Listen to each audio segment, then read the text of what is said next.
Papayak at payapang tahanang ito sa Caloocan, minansyahan ng karahasan. Pasado alas 9 ng gabi, linggo, nang wasakin ng isang lalaki ang nakalock nitong pinto at walang awa niyang pinagsasaksak ang 69 na taong gulang na babaeng nag-iisang nakatira roon. Nakatawag siya sa landline doon sa bahay ng kapatid ko. Tapos? Yun ang salita na hindi halos maintindihan.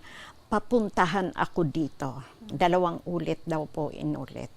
Dinatnan siya ng 2 pamangkin na halos lupaypay na sa garahe ng bahay. Puro po dugo. Dugo ang duguan, magulo po yung bahay.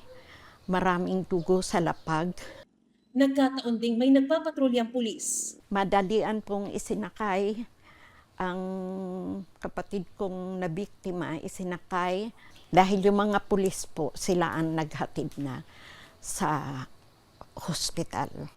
Hinala ng pamilya pagnanakaw ang motibo sa krimen. Matapos pong makapaglinis at tingnan kung anong mga nawawala, cellphone po at saka pera doon sa handbag niya. Yung ano po niyang pera is 25K po. Suspect na ngayon ang isang construction worker sa katabing construction site, bagaman at large pa. Na-retrieve yung cellphone a few hours. Cellphone ng kapatid niyo? Oo, na-retrieve po ng mga pulis. So maybe doon sila nagkaroon ng lead sa person of interest. May nakita ring flashlight at kutsilyo sa crime scene na hindi pag-aari ng biktima.